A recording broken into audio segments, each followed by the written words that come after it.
So well done. Rather than adding to the mixture and competition, I thought we'd begin this morning by kind of asking ourselves 3 questions.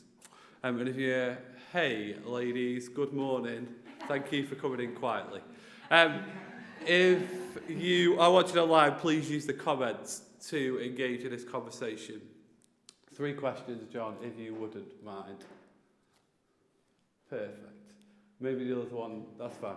We're going to think today a little bit about gentleness in terms of our response to the poor. We're going to look at a report in just a second. But the first question is, what does gentleness mean to you?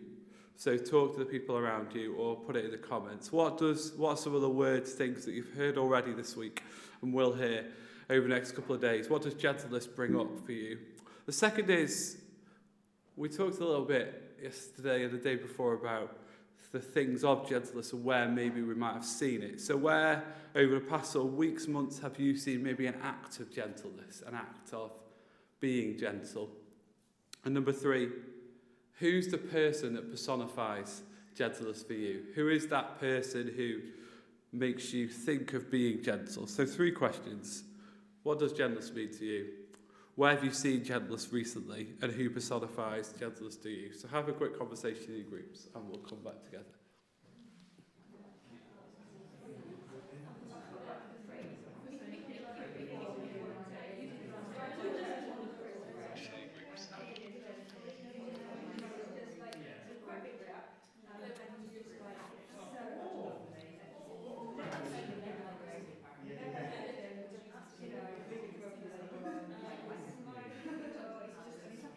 John, just put them on the live stream on the screen.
Just one more minute.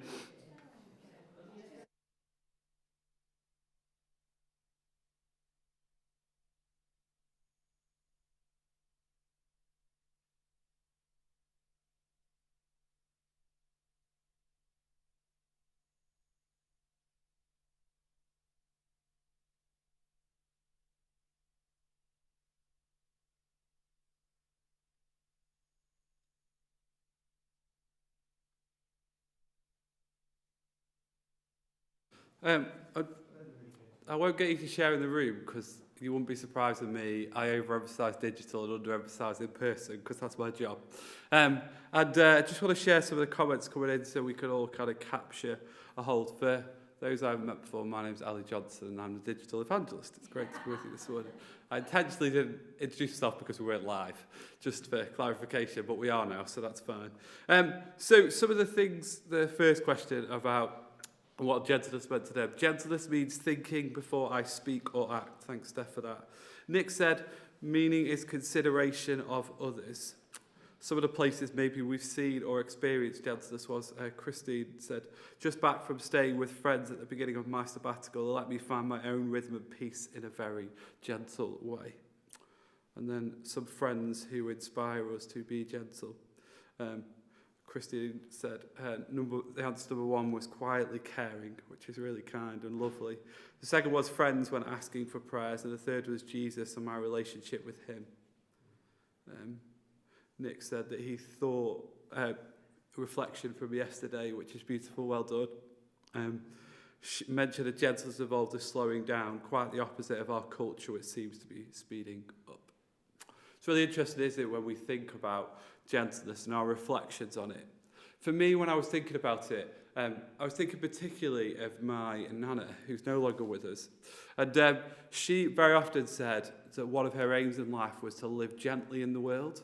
For years as a teenager, I am not the most gentle person in every which way. And some of that for me is about, if I'm being really honest, my challenges with, most people have, or a number of people struggle with self-esteem problems. My opposite is probably the opposite. I think quite highly of myself and the skills that I possess.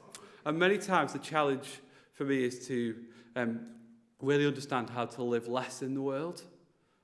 And that's a real challenge and been a real beautiful journey for me as a follower of Jesus. Is how can I live less in the world and take less from the world? Particularly as a white male from a fairly good middle-class background, how can I be less than I am, allowing others to be more than they are?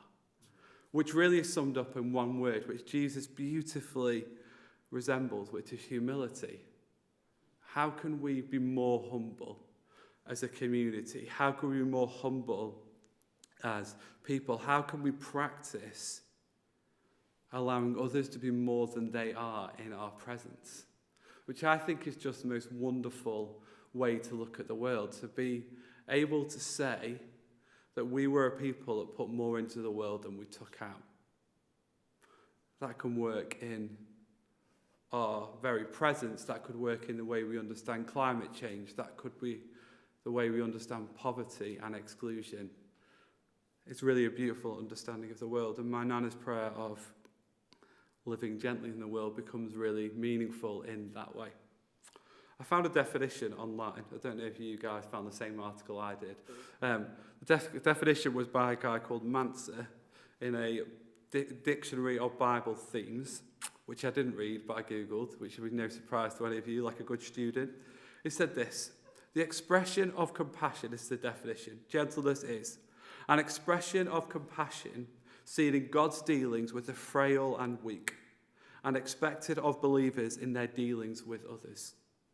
An expression of compassion seen in God's dealings with the frail and the weak, expected of believers in their dealings with others. I was in a meeting on Monday with an amazing colleague, some of you know, called Eunice Atwood, who pointed us to a report by the Joseph Rowntree Foundation. And I just want to pull some points out, John, if that's okay, from this report, 3 points. The first is, these are just 4 key facts in the report, of which you can go and Google. It's called the Destitution Report. It says around 3.8 million people experienced destitution in 2022, and that's a 61% increase since 2019. So destitution, which is, just for clarification, described as people are considered destitute if they have not been able to meet their most basic physical needs to stay warm, dry, clean, and fed. This can be because they lack the necessities like clothing or heating, shelter or food. It can also be because their income is so low they are unable to purchase items. So destitution is clarified as the basic human rights of staying warm, staying dry, staying clean and being fed, just for clarification. 3.8 million people went into destitution. The second, since 2017, the number of children, just children, experiencing destitution has almost tripled at an increase of 186%. 186% since 2017 have arrived and live in destitution in our country. Not in a different part of the world, but in our country.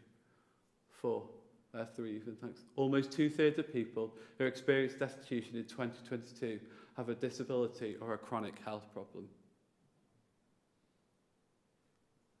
Don't really need to answer that, it just lives here.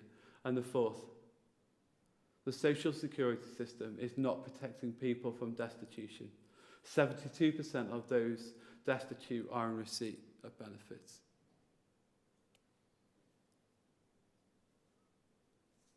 If we live more gently in the world, what it actually requires of us is to live with less than we have. It's a really, really simple equation, is it not? That we as followers of Jesus are required to live with less, not more. It's really interesting when I look around my house or spend time with my children looking through catalogues for Christmas. Our culture does not encourage us to live with less. It's a constant battle. And so as we kind of spend the next 3 to 4 minutes to go about our days today, I challenge us to think through and reflect upon. If you go back to the first one, John, that'd be really helpful. This startling fact. That as my kids, as my family went to bed last night with all the things that they needed to thrive in the world for school today, there'll be a lot of kids who go to school this morning having not had their clothes washed, having probably not had a shower, having probably not had the heating on this morning, and most likely not have had breakfast. I just challenge you to spend some time for the next 3 minutes reflecting and praying for those people today.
To be more gentle people.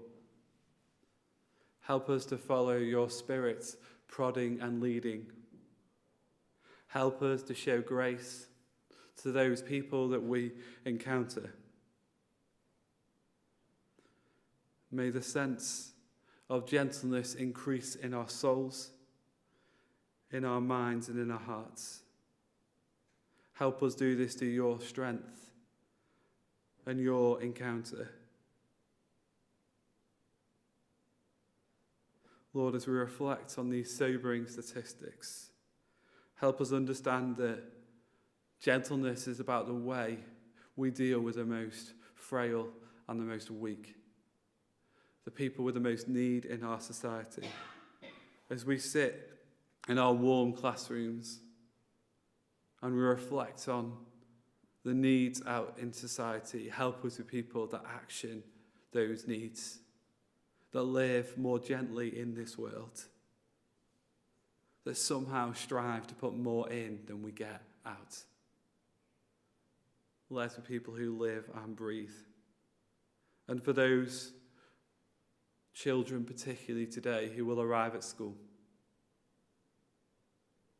in a state of destitution, Lord, maybe we're a society that are defined about how we deal with those people.